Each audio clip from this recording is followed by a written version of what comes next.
should be appreciative for being allowed to sleep inside the house," my mother-in-law shouted to me before she left. The only thing prepared for me in the drafty corridor was not a bed, but a piece of cardboard and newspaper. Upon seeing this, I shook with anger and silently left my in-laws' house. I knew I shouldn't have come in the first place. As I drove along the pitch-black country road, I was left to ruminate on my disastrous marriage. I had married Peter 2 years ago.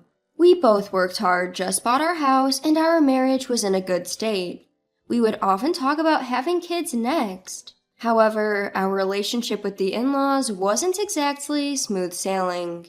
Peter's parents ran a traditional restaurant, but it seems that my mother-in-law was unhappy that we weren't helping with it, let alone refusing to live with them. She also couldn't accept the fact that I was continuing my job after marriage, and she would call just to express her distaste whenever she had time. "When will I get to see my grandchild's face?" "We've just built a house, so we're going to take it easy for a while." "Do you even understand your age? Quit your job right now and focus on making babies." "I'm only 32, don't worry." "In our time, they said a woman loses her value after she turns 30.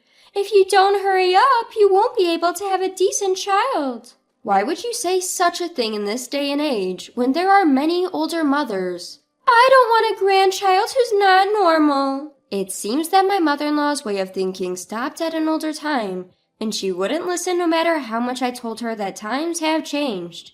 "Besides, you're going to live with us and take over this restaurant someday, so if you're going to have a baby, it must be a boy."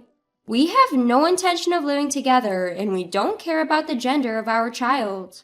"I'm not asking for your opinion. This is a decision." I was so angry at my mother-in-law's selfish remarks that I immediately reported it to my husband. But my unreliable husband's response was always the same. "Just think of it as an old woman's ramblings and let it go." I was also frustrated with my husband, who wouldn't stand up to my mother-in-law. But since our house is a 2-hour drive from the in-laws, we don't meet very often. I decided not to worry about it and let the living together matter fade away. But that turned out to be a big mistake. One day, my husband decided to go to his parents' house for the weekend without asking me. "It's not a holiday, so why the sudden rush?" "My mom insists on it. It's a done deal, so can you please get ready?" said my husband. A sinking feeling settled in my gut, but looking at Peter's apologetic face, I couldn't bring myself to say no. "There's a place near my childhood home where beautiful flowers bloom. Let's go see them together. You should bring your grandpa's old camera with you." All right. I could tell that Peter was trying to be considerate. It gave me a small measure of comfort. However, as the weekend arrived, my foreboding proved to be completely accurate. "First, we're going to start with weeding the garden." "What?" "Stop staring into space and start moving," she scolded, grabbing my luggage at the entrance as soon as we arrived. "Wait a minute, why do I have to do this?" "It's for your training, to make you a proper daughter-in-law. If you don't listen, I'll soak your bags in the bathtub." "Wait a minute! My grandfather's old SLR camera was in that bag." Peter had disappeared into the depths of the house, and there was no one to help me. To protect the camera, I had no choice but to comply with my mother-in-law's demands. "I've been driving all the way here and I'm tired. Can't I rest a bit?" "Just arrived and already trying to slack off? What an impertinent daughter-in-law you are. You need to learn your place. Now, get to work." That marks the beginning of a literal day from hell. After weeding, she handed me a mountain of laundry that seemed to accumulate over days. "There's a beautiful creek nearby. Go wash these there." "Wait, don't we have a washing machine?" "We do, but I'm not going to let you use it. Do it properly with this washboard." She tossed me the washboard, which I picked up with a sigh. It seemed she had deliberately accumulated the laundry for this day. I ended up going back and forth between the house and the creek multiple times. 2 hours later, I finished the laundry, exhausted. But without even giving me a chance to catch my breath, she assigned to me to clean the house and the family restaurant. "Next, clean the bathroom." Where are the cleaning supplies?" You don't need any. Clean it with your hands. You're joking, right? No, I'm serious. Wash every corner by hand, and in the end, use this clothing you brought as a rag to wipe it dry. With that, my mother-in-law pulled a piece of clothing from my luggage and tossed it at me. I couldn't bring myself to clean the toilet barehanded, so I reluctantly used my own clothing as a makeshift rag. I couldn't help but wonder why this was happening to me.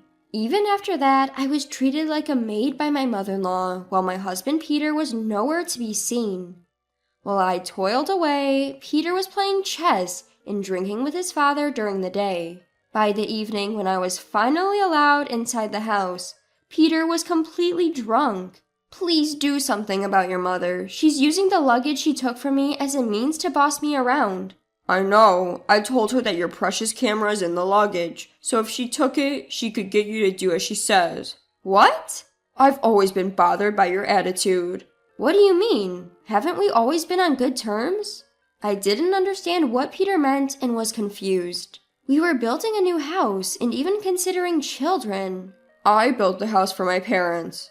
Eventually, we'll inherit the family restaurant and my parents can enjoy their time in the convenient city.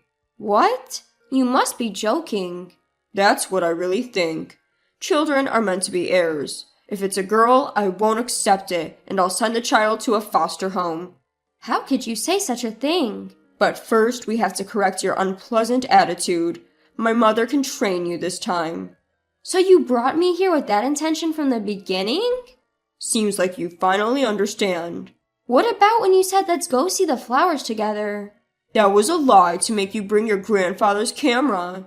I can't believe this. This is too much. It turns out that my husband Peter was on his family side all along. I was at a loss for words from the despair. I was made to do chores without mercy. I wasn't even allowed to have a proper meal, and it was bedtime before I knew it. Here's your bed. Late at night, the place where I was guided to was, unbelievably, a corridor. And when I saw a cardboard and newspaper in place of a mattress, something snapped inside me. Are you telling me to sleep here? You should be grateful you're even allowed to sleep inside the house. With that, my mother-in-law left. Despite my trembling anger, I held my tongue. I waited until everyone in the house fell asleep, and then quietly began to move. I had seen my belongings thrown into the shed and knew where my mother-in-law had carelessly tossed the key on the living room table. I opened the shed, retrieved my belongings, and quietly left in the car. The next morning, while relaxing at home, I heard a loud ruckus at the front door. My irate husband had returned with his parents in tow in the family car. What were you thinking leaving like that? As soon as he stormed into the living room, Peter began yelling at me, spitting words of rage. Behind him, I could see his parents, their faces red with anger. I was told to sleep on cardboard and newspaper. I'd had enough, so I came home. What's the big deal about that?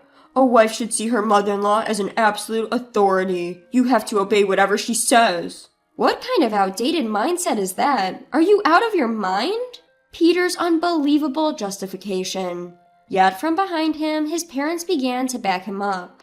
How dare you speak to your husband like that? Peter, dump this good-for-nothing. Unaware of the regret that would follow, they both began to attack me. Encouraged by his parents' words, Peter finally uttered the forbidden words. I want a divorce from my selfish wife. His face looked ridiculous as he snorted in a triumphant way. I held back a laugh and calmly responded, I'd be happy to grant you a divorce, but you'll be the one regretting it. What? If we divorce, you'll lose the financial support I've been sending to your family. Financial support? What's that? What? I thought that was assistance from Peter. My father-in-law was shocked by my words, and my husband looked as if he'd seen a ghost. I heard from your father that the traditional restaurant's business has been tough, so I've been sending about $1,000 every month under your name, Peter. I had no idea that our restaurant was not doing well. What? A fancy restaurant opened near us and stole all our customers. Didn't you know that? I just assumed that you were transferring the money. I don't know anything. What's going on? Well, if I told you who only brings home $800 a month, you would just say to send them money from my earnings, right? My husband, who always wants to appear good in front of my in-laws. If he knew the restaurant was struggling, he would undoubtedly try to send more money than he could afford. To prevent that, I was secretly sending just about $1,000 from my salary to him. Wait a minute, you only make $800 a month. You should be working at a top-tier company, shouldn't you? Why is your salary so low? About 3 months ago, he quit his job on his own, saying he wanted to focus on housework because I make good money. I protested as we had just bought the house. So now, Peter works part-time at a supermarket. Hey, we agreed not to talk about that. As my husband panicked, a new fact came out of my mother-in-law's mouth. So that's why you started begging me for pocket money? What's that? What's going on? Oh no, I messed up. It turned out that Peter had been begging his mother for money. My mother-in-law, fond of her son, had been giving him pocket money every month, secretly from the father-in-law, even though she knew the restaurant was in a hard situation. She was panicking for saying something unnecessary, but it was too late. You knew we had no money, didn't you? And yet you've been giving pocket money to Peter? It was just a little. Really, just a little. Yeah, like $500 a month or $800. That much? No wonder we're short on living expenses. It seems like I was already out of the loop and a quarrel began. I thought we were managing, even though we said the business was tough. I had no idea the living expenses you gave us every month came from Anna. You two are doing whatever you want. What will you do when the restaurant goes bankrupt? I'm not to blame. I didn't know the restaurant was in such a situation. I was fed up with the never-ending argument. Excuse me, if you want to have an ugly family feud, please do it at your own home. You should leave now. What? The one who should leave is you. If we divorce, this house will belong to Peter. Unfortunately, the house is in my name, and I'm the one paying the mortgage, right? You think Peter, who only brings home $800, can handle the payments? You should just use your savings. Half the assets should go to Peter in the divorce settlement. All the money we saved as a couple was used as the down payment for the house, so we're broke. I calmly countered, leaving my mother-in-law unable to utter a word. That's when my father-in-law intervened. Regardless of whose name it's in, the house belongs to both of you. Just sell it. While Peter has rights to the house, I inherited the land from my father before we were married. I have no intention of selling it. What? A house without land? Who's gonna buy that?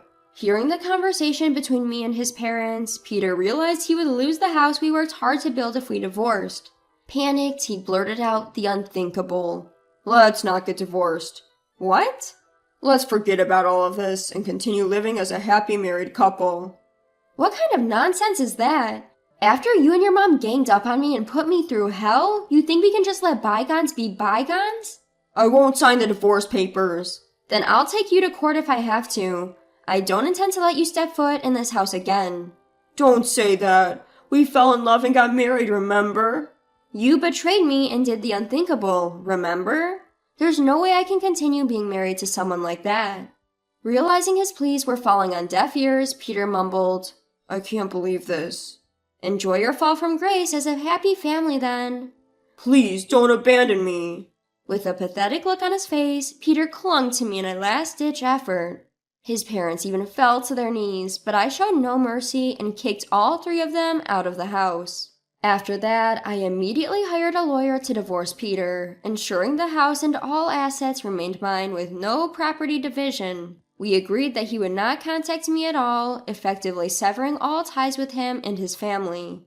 I heard that without my financial support, Peter's family was forced to close their restaurant. It turns out his father had been in debt for the business, and now debt collectors were constantly on their doorstep. Peter now spends his days working construction and his nights at a convenience store to make repayments.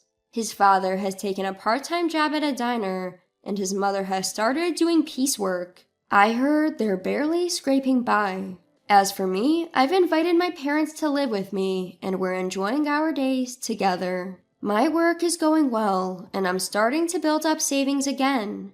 I'm thinking of going on a trip with my family soon.